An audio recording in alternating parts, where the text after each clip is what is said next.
தன்னுடைய பக்கத்து வீட்டுக்காரன் திருடன் அப்படிங்கிற ஒரு தவறான தகவலை அவர் ஊர் ஃபுல் பரப்பி விட்டுறாரு. போதாத குறைக்கு ஒரு சந்தேக கேஸ்ல இவரை தவறாவே போலீஸ் அரெஸ்ட் பண்ணிட்டு போறாங்க. அன்னையிலண்டு இவர் எங்க போனாலும் அந்த ஊர் மக்கள் இவரை திருடன் பாக்குற மாதிரியே பார்த்துட்டு இருக்காங்க. இதனால இவருக்கு பெரிய மன உளைச்சலா இருக்கு. இப்ப யாரு தன்னை பற்றி தவறான ஒரு இன்ஃபர்மேஷனை பரப்பினாரோ அவருக்கு மேல இவர் கம்ப்ளைண்ட் ஃபைல் பண்றாரு. இப்போ விசாரணைக்காக நீதிமன்றம் கூடுது. அப்ப ஜட்ஜி வயதானவர் பார்த்து கேட்கிறாரு, நீங்க ஏன் அவரை பற்றி பொய்யான தகவல் பரப்பிட்டு இருக்கீங்க? உடனே இந்த வயசானவர் சொல்றாரு, அவனை பார்க்கும்போது திருடன் மாதிரி தோணுச்சு, அதனாலதான் நான் அப்படி சொன்னேன், தப்பு பண்ணிருந்தா என்ன மன்னிச்சுக்கோங்க அப்படின்னு சொல்லிட்டாரு.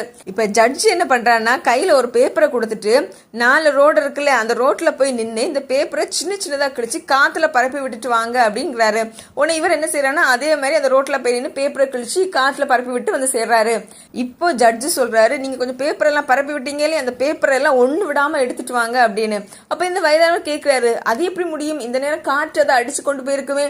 உடனே ஜட்ஜி சொல்றாரு, இதே மாதிரிதான் நீ தேவையில்லாம ஒருத்தரை பற்றி சொல்லக்கூடிய தவறான தகவல் இப்படிதான் ஊரு முக்க பரவும். அதை நீ பிறகு வாங்கிக்கலாம்னு நினைச்சா உன்னால வாங்கவே முடியாது அப்படின்னு புரிய வைக்கிறாரு. இப்ப அந்த வயதானவர் நிஜமாவே தன்னுடைய தவறை உணர்ந்து அவன்கிட்ட போய் மன்னிப்பு கேட்கிறாரு.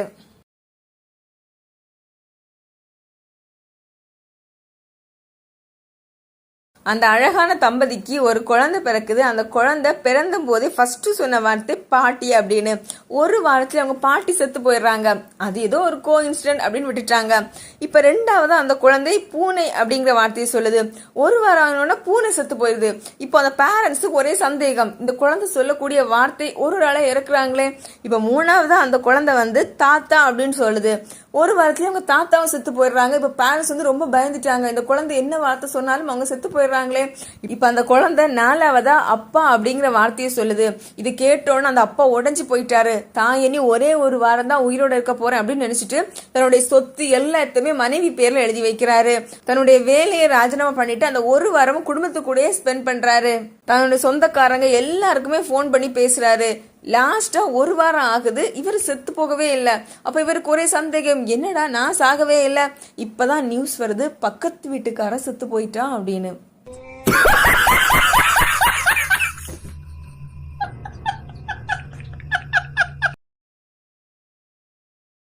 அந்த பார்க்ல கிழிஞ்ச ட்ரெஸ் போட்டு ஒரு பையன் உட்கார்ந்துருக்கான். அப்ப சுத்தி நிக்கிற பிள்ளைங்க எல்லாம் அவனை பார்த்து சிரிக்கிறாங்க.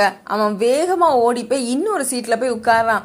அங்க பார்க்கும்போது ஒரு பையன் நல்ல ட்ரெஸ் பண்ணிட்டு பணக்கார பையன் உட்கார்ந்துருக்கான். அந்த பையனை பார்த்தோட மனசுக்குள்ள நினைக்கிறான், நான் அந்த பையனா இருந்திருக்க கூடாதா, இப்படி நான் கஷ்டப்பட்டுட்டு இருக்கேனே அப்படின்னு அவன் நினைச்சோட அந்த விஷ் நடந்துருது.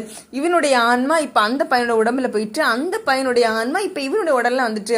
இவன் திரும்பி பாக்குறான், இவன் உடம்புக்குள்ள இந்த பையன் எழும்பி ஓடுறான், சாடுறான், குதிக்கிறான், ரொம்ப சந்தோஷமா இருக்கான். இவன் மனசுக்குள்ள நினைக்கிறான், இப்படி கிழிஞ்ச ட்ரெஸ் போட்டு பிச்சுக்கார மாதிரி இருக்கான், இவன் எதுக்கு இவ்வளவு சந்தோஷமா ஓடி சாடுறான் அப்படின்னு அவன் நினைச்சு முடிக்க முன்னாடி பக்கத்துல ஒருத்தர் வீல் சேரோட நிக்கிறாங்க. அப்பதான் அவனுக்கு தெரியுது, இவனால இப்ப நடக்கவே முடியாது. இப்ப கடவுளை பார்த்து கேட்கறான், கடவுளை தயவு செஞ்சு என்னை மாத்தி விட்டு நான் பிச்சைக்காரனாவே இருந்துட்டு போறேன் அப்படின்னு. ஆனா அது மாறவே இல்லை. எப்போதுமே நமக்கிட்ட இருக்கக்கூடிய அருமை நமக்கு புரியறதே கிடையாது.